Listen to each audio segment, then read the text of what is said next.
Hi friends, good morning. This is Tulasi. Welcome to Tulasi vibes. అందరూ బాగున్నారండి. అందరూ బాగుండాలని, అందులో నేను ఉండాలని కోరుకుంటూ ఈరోజు వ్లాగ్ అయితే స్టార్ట్ చేస్తున్నా. మార్నింగే మా హస్బెండ్ అయితే దీపం అది పెట్టుకుంటారండి. పైన వెలుగుతుంది కదా గజలక్ష్మి దీపం, అది లేదు అంటే కామాక్షి దీపం అలా పెట్టుకుంటారు.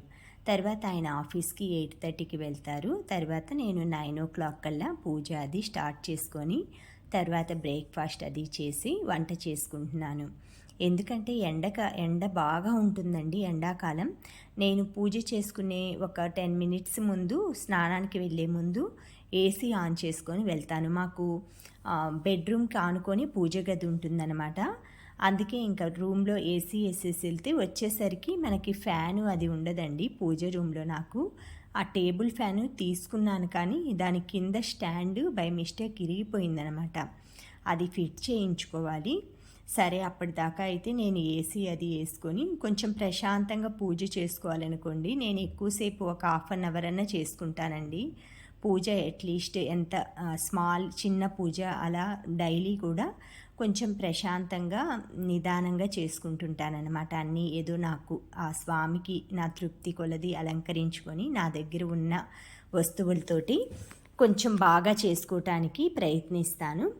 ఉన్న దాంట్లోనే ఆ విధంగా రోజు కూడా ఏదో ఒకటి పువ్వులు అలా వెనక మా గార్డెన్లోవి, నేను బయట వాకింగ్కి బ్యాడ్మింటన్కి వెళ్ళినప్పుడు ఫ్లవర్స్ అవి తెచ్చుకొని వెనక కొంచెం ఏదైనా డెకరేషన్ లాగా స్వామికి అలా అలంకరించుకోవటం నాకు ఇష్టం అన్నమాట. అంతేనండి. అదేదో నేను బయటకి వెళ్ళి ఇన్నిన్ని వేలు పెట్టి కొనుక్కొచ్చి చేసేది ఏం లేదనమాట. మాకు అందుబాటులో ఉండే వాటితోటే మన కంటికి ఆనందంగా ఆ భగవంతుణ్ణి చూసుకోవచ్చు అనమాట. పూజ చేసిన తర్వాత కూడా నేను ఒక 10 మినిట్స్ అక్కడే కూర్చొని ఉంటానండి. కొంతసేపు చూసుకుంటూ ఫోటో అది తీసుకొని గుర్తుగా పెట్టుకుంటానమాట. ప్రతి రోజు కూడా స్వామి పూజ అది చేసుకున్నాక కొంచెం ఫోటో అది తీసుకుంటాను, వీడియో అది. ఇప్పుడు యూట్యూబ్ అది పెట్టిన తర్వాత అయితే కొంచెం మీ అందరికీ చూపించాలని నా పూజ విధానం నేను ఎలా చేసుకునేది ఇలా అయితే చూపిస్తున్నాను.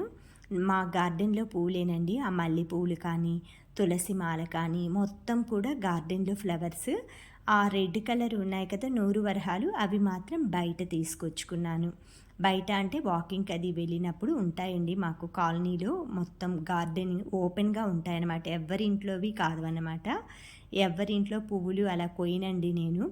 రోడ్డు సైడ్ మాకు కమ్యూనిటీ కాబట్టి మొక్కలన్నీ పెంచుతారు కండి, అక్కడ తీసుకొచ్చుకుంటానమాట. మల్లెపూలు, కనకాంబరాలు, తులసి మాల ఇవన్నీ నా గార్డెన్లోనే ఉంటాయండి. తులసి చెట్టు పూజ చేసే చెట్టు కాకుండా కింద కూడా నేను తులసి మొక్కలు, అరటి చెట్టు, కనకాంబరాలు అన్నీ వేసుకున్నానమాట. అవి కూడా మీకు చూపిస్తాను. నిమ్మ చెట్టు అవి ఉన్నాయి కదా, అక్కడ నా మొక్కలు పెట్టుకున్నాను.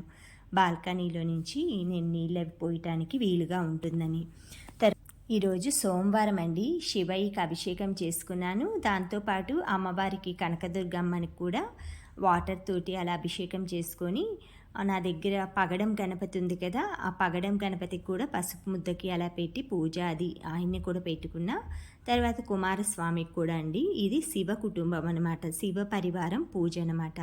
హిందీలో పరివార్ అంటారు, తెలుగులో వచ్చి కుటుంబం అంటారు. శివ కుటుంబం మొత్తాన్ని అయితే ఇక్కడ పెట్టేసుకొని పూజ అది చేసుకుంటానండి. శివుడికి కూతురు కూడా ఉందండి. ఆమె పేరు అశోక సుందరి అనమాట.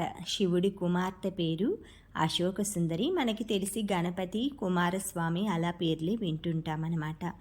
ఈ విధంగా పూజ అదంతా అశోక సుందరి అంటే ఇంకా వనంలో ఉంటుందన్నమాట. అందుకే నేను వనం కూడా క్రియేట్ చేసుకున్నాను కదా, చుట్టూ చెట్లు అవన్నీ కూడా ఆమెను కూడా పూజించినట్లే అనమాట.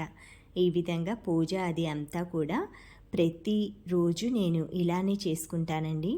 ఈ సాంబ్రాన్ వచ్చి అరుణాచలంలో తెచ్చుకున్నానండి నేను. డూప్ స్టిక్ అది అంటించాక కొంచెం సాంబ్రాన్ అది దానిపైన వేసుకుంటా. తర్వాత హారతి అది భవాయ చంద్రచూడాయ నిర్గుణాయ గుణాత్మనే కాలాతీతాయ రుద్రాయ నీలగ్రీవాయ మంగళం వృషారూఢాయ భీమాయ వ్యాఘ్ర చర్మాంబరాయ చ పసునాంపతేతభ్యం గౌరీ కాంతాయ మంగళం అని మంగళహారతి అది పాడుకుంటానండి నేను.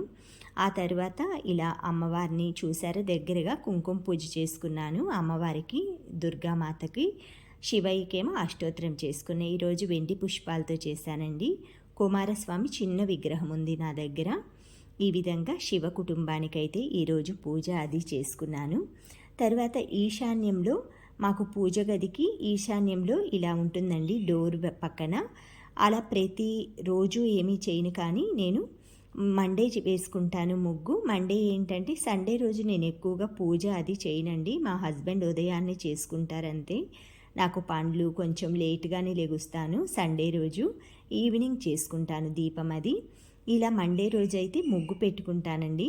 తర్వాత శుక్రవారం రోజు ఈ విధంగా చేసుకుంటా. వారానికి 2 రోజులు అయితే ఈశాన్యంలో ముగ్గు వేసుకొని ఒక రాగి చెంబులో పువ్వులు, ఒక 2 రూపాయల చిల్లర డబ్బులు, కొంచెం పసుపు కుంకుమ వేసి ఇలా దీపం అది పెట్టుకుంటామండి. దీపం అంటున్నాను కాబట్టి దీపం గురించి చిన్న ఇన్ఫర్మేషన్ ఇస్తానండి. దీపం గురించి 5 పాయింట్లు అయితే చెప్తానండి నేను. మన ఇంట్లో దీపం వెలిగించి దీపాలు తూర్పు ముఖం కానీ ఉత్తర ముఖం కానీ పెట్టినట్లయితే మీ ఇంట్లో లక్ష్మీదేవి ఎల్లప్పుడూ ఉంటుంది. ఇంట్లో పడమర దిశలో దీపాలు వెలిగించి పెట్టినా, దక్షిణ దిశలో పెట్టినా సంపద అనేది క్రమంగా క్షీణిస్తుంది. 3rd పాయింట్, మీ ఇంట్లో దీపకాంతి 4 దిశలా ప్రసరిస్తుంటే మీ ఇంట్లో సిరి తాండవిస్తుంది. సంధ్యాదీపం మొదలు ఉషోదయం వరకు ఏ ఇంట దీపం వెలుగుతూ ఉంటుందో ఆ ఇంట్లో అష్టైశ్వర్యాలు కలుగుతాయి.